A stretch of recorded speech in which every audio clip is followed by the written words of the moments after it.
नमस्कार दोस्तों, सतत ज्ञान यूट्यूब चैनल में आप सभी का हार्दिक स्वागत है। आशा करता हूं कि आप सभी स्वस्थ होंगे और प्रसन्न होंगे और आपकी पढ़ाई सुचारू रूप से चल रही होगी। देखिए, हम लोग एक टॉपिक कर रहे हैं वाक्यांश के लिए एक शब्द, जिसमें 500 शब्दों को हम लोग पढ़ेंगे। हम लोगों ने अभी तक 3 भाग को पढ़ रखा है। आज हम लोग जो है भाग चौथा पढ़ने जा रहे हैं, जिसमें 50 वाक्यांश के लिए एक शब्द दिए हुए हैं। आइए फिर शुरू करते हैं भाग 4। देखिए, जिसके हाथ में शूल हो, जिसके हाथ में शूल हो, हाथ मतलब पाड़ी, और शूल है तो क्या हो जाएगा, शूल पाड़ी। जिसके हाथ में शूल हो, शूल पाड़ी। जिसके हाथ में चक्र हो, उसे चक्र पाड़ी। जिसके हाथ में चक्र हो, उसे कहते हैं चक्र पाड़ी। और जिसके हाथ में वज्र हो, उसे कहते हैं वज्र पाड़ी। ये तीनों एक ही तरह के हैं, जिसके हाथ में या तो शूल है, या तो चक्र है, या तो वज्र है। अगर ऐसे प्रश्न आते हैं तो जो रूट वर्ड है, यानी कि शूल हो गया, चक्र हो गया, वज्र हो गया, इसी में पाड़ी लगा देते हैं और वाक्यांश के लिए एक शब्द बन जाता है। जैसे हाथ में शूल है तो शूल पाड़ी, चक्र है तो चक्र पाड़ी, वज्र है तो वज्र पाड़ी, वज्र पाड़ी। अगला है, देखिए, जो सब कुछ जानता हो, सब कुछ जानता हो, सर्वज्ञ। ठीक है, जो जानता हो उसको कहते हैं विज्ञ। सब कुछ जानता है सर्वज्ञ, जो नहीं जानता है क्या कहते हैं, अविज्ञ। तो जो सब कुछ जानता है उसको कहते हैं सर्वज्ञ। भूत, वर्तमान तथा भविष्य तीनों काल को जानने वाला त्रिकालज्ञ। देखिए, अज्ञ लग जा रहा है। त्रिकाल मतलब होता है 3 काल, भूत, वर्तमान, भविष्य, त्रिकाल। और अज्ञ मतलब क्या हो गया, ज्ञानी, विज्ञ जैसे। तो त्रिकालज्ञ हो गया। त्रिकालज्ञ मतलब भूत, वर्तमान और भविष्य तीनों काल को जानने वाला। बिना पलक गिराए हुए, बिना पलक गिराए हुए वाक्यांश के लिए एक शब्द क्या होगा, अनिमेष। इसके लिए अपलक भी प्रयोग किया जाता है। अनिमेष और अपलक दोनों शब्द सही हैं। अगला प्रश्न देखते हैं, 155। ध्वनि का अतिक्रमण करने वाला, ध्वनि का अतिक्रमण करने वाला क्या हो जाएगा, आतिस्वन, आतिस्वन। इंपॉर्टेंट है, याद करिए। जो ना देखा गया हो, देखिए दृष्ट मतलब होता है दृष्टव्य, जो देखा जा सके। दृष्ट मतलब जो देखा जा सके। और ना आ गया वाक्य में, नकारात्मक हो गया तो आ लगा दिया हम लोगों ने, तो क्या हो गया, अदृष्ट, मतलब जो ना देखा गया हो। जिसमें युद्ध करने की इच्छा हो, उसे कहते हैं युयुत्सु।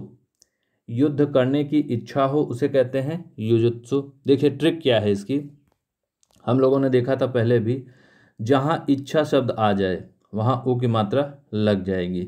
ठीक है, यहाँ पर और युद्ध की बात हो रही है तो युजुत्सु।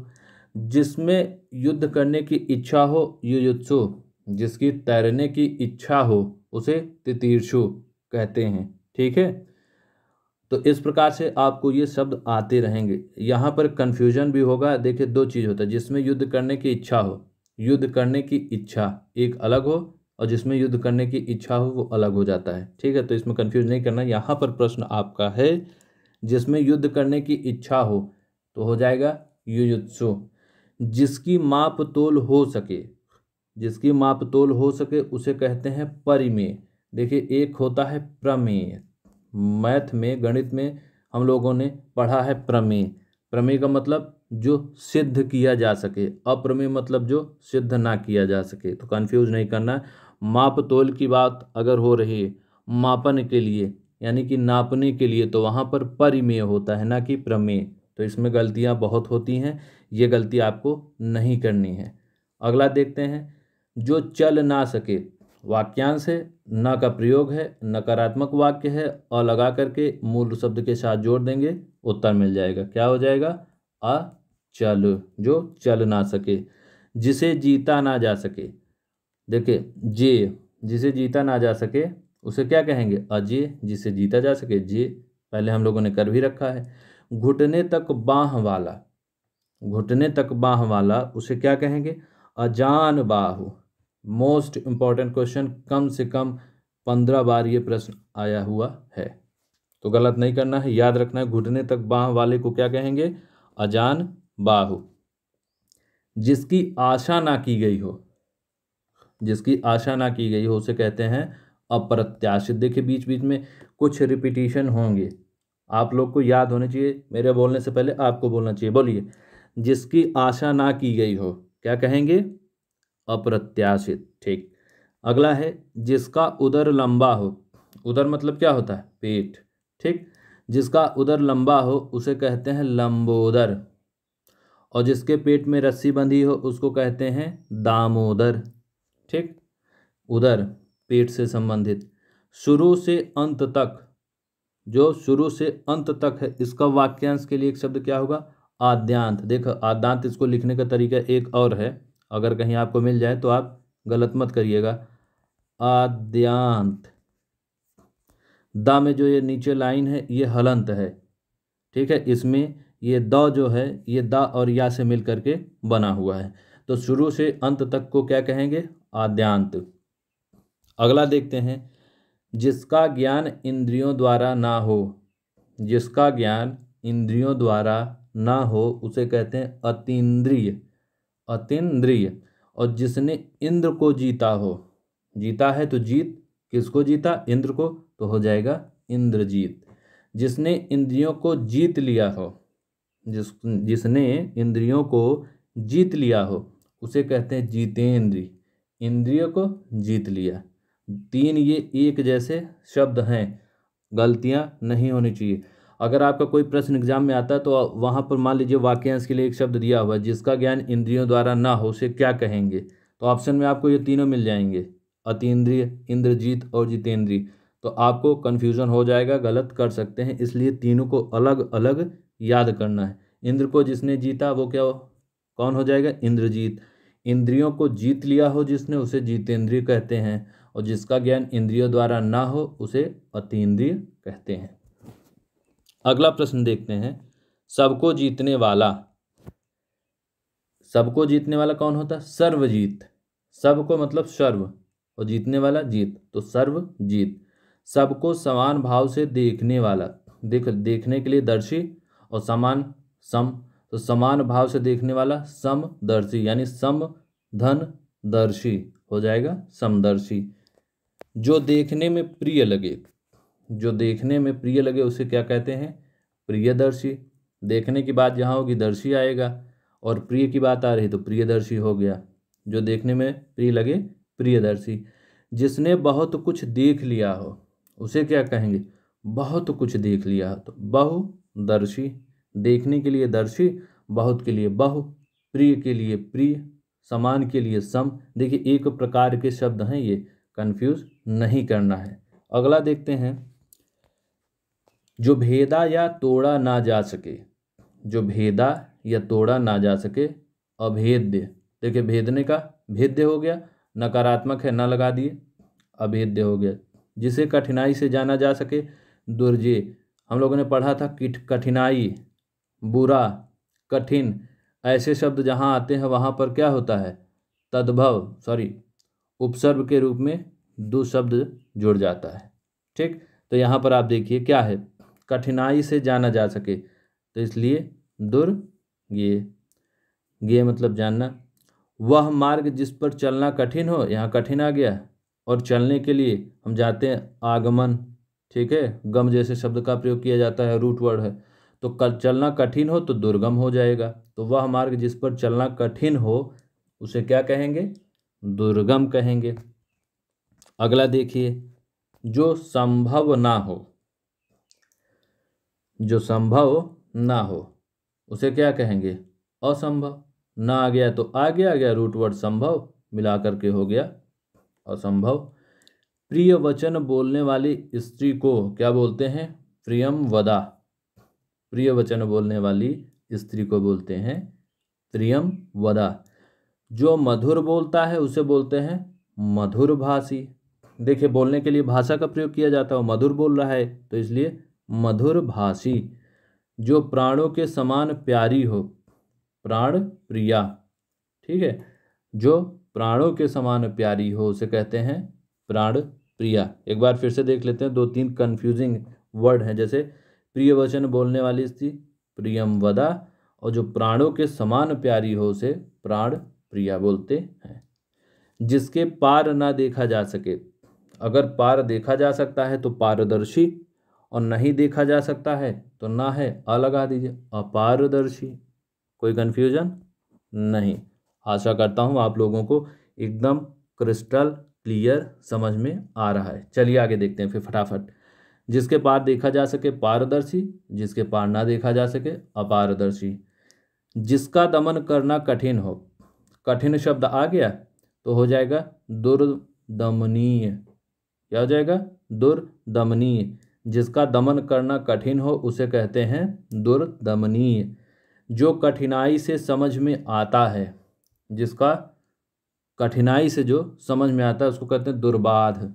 देखिए कठिनाई, कठिन ऐसे शब्द आ जाते हैं तो दु का प्रयोग हो जाता है वाक्यांश के लिए शब्दों में। तो जो कठिनाई से समझ में आता है उसको कहते हैं दुर्बाध। अगला देखिए, जो अपने स्थान या स्थिति से अलग ना किया जा सके, अद्युत। इंपॉर्टेंट है, जो अपने स्थान या स्थिति से अलग ना किया जा सके उसको क्या कहते हैं? अद्युत। अन्य से संबंध ना रखने वाला, अन्योन्या संबंधी। अन्य से संबंध ना रखने वाले को क्या कहेंगे? अन्योन्या संबंधी। एक दूसरे पर आश्रित होने वाला क्या कहलाएगा? अन्योन्याश्रित। अन्योन्याश्रित, ठीक है, अन्योन्याश्रित। किसी और स्थान पर, बोलते नहीं किसी दूसरी जगह, तो किसी और स्थान पर उसे कहेंगे अन्यत्र। किसी और स्थान पर अन्यत्र। अगला है देखिए, जिसे जानने की इच्छा है, जिसे जानने की इच्छा है, जिज्ञासु। इच्छा जैसे शब्द जब आते हैं जानने की तो जिज्ञासु। हम लोगों ने ट्रिक देखा था, इच्छा में लास्ट वाले वर्ड के नीचे उ की मात्रा लगा देते हैं। तो यहाँ पर जिसे जानने की इच्छा है उसे क्या कहेंगे? जिज्ञासु। अगला है, ज्ञान को अर्जन करने वाला, ज्ञानार्थी।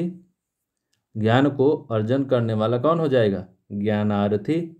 किसी पर विजय पाने की इच्छा रखने वाला, यहाँ भी इच्छा आ गया, किसी पर विजय पाने की, तो उसे क्या हो जाएगा? जिगीषु। क्या कहेंगे? जिगीषु।